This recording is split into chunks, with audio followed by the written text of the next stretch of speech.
Hi guys, in this video I wanted to run through my monitoring setup for playing gigs.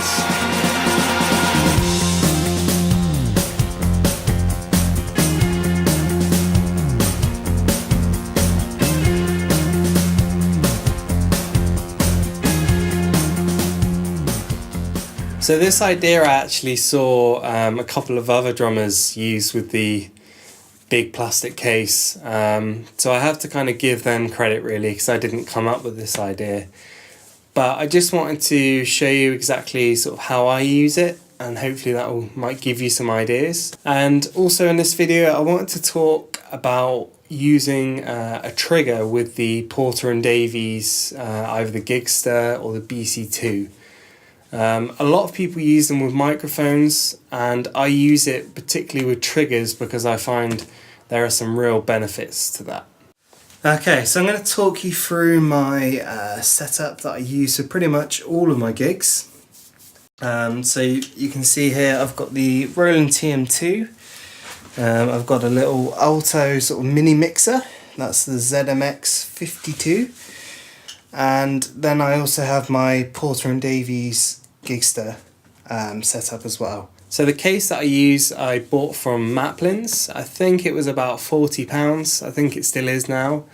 I've used this setup for a couple of years now and it holds everything in really nicely. Nothing slides around and it's definitely well protected. The best thing about it is actually the foam has the small little squares, so you can easily just tear off kind of around whatever you want to put in there. So we'll start off with the bass drum trigger, and that's the Roland RT10K. And that runs into the trigger input on my TM2. So I take the output from the TM2 and I plug it into the XLR socket on the back of the Gigster. So you can see if I test the trigger signal, it's actually flashing up into the Gigster unit as well. So from here I can change things like the gain, sort of how much low end, how much sub I want coming through the seat, and then there's an overall volume. On the right hand side there's a speak-on connector, and that's what actually connects to my seat. One of the things I struggle with when I use in-ears is hearing the bass drum just acoustically in the room, especially when there's a band playing as well. I tend to maybe overplay the bass drum to be able to hear it better, and then my technique kind of suffers at the same time.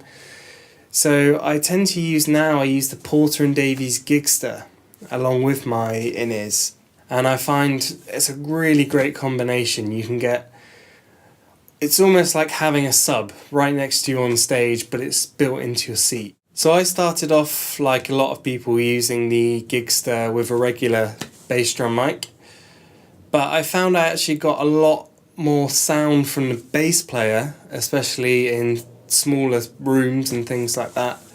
I got more of the bass player through the seat than I did the actual bass drum some of the time, which kind of makes it's quite an uncomfortable experience. It feels like you're kind of swamped in all this bass, and especially as the bass player is sort of sustaining the notes by ringing them out, you get this kind of constant sustain through the seat, and it's quite hard to really feel where the bass drum's punching through sometimes. In the past, when I was using a microphone, if I had the bass drum quite open with not a lot of muffling, or maybe I tuned it a bit higher to get a bit more of a boom out of it, I would really get a lot of that through the seat. It's impressive how much the Gigster or the BC2 will actually, how much low end and sustain it will really reproduce through the seat.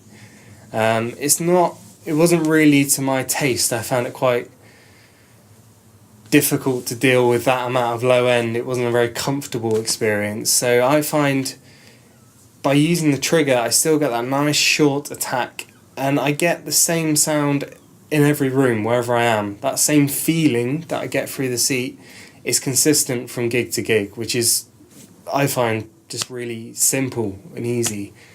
Same goes for the sample really. When I run it to the front of house, it's kind of the same sound every time. So there's an XLR output tucked away in the Gigster down the back there, and I use that to send the sample that I'm using out of the TM2 I send that to the front of house, and then I also get a feed back from the main mixer, and that comes in through here, which I run into my little mixing desk.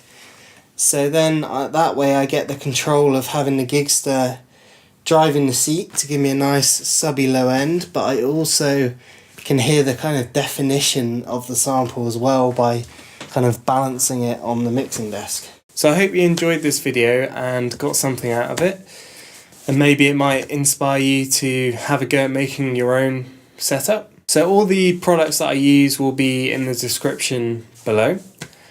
If you have any questions about anything particular, maybe about the triggering or the Porter Davies or even the case or anything like that, please just leave a comment below and I'll get back to you on those. So thank you for watching, and I'll see you soon.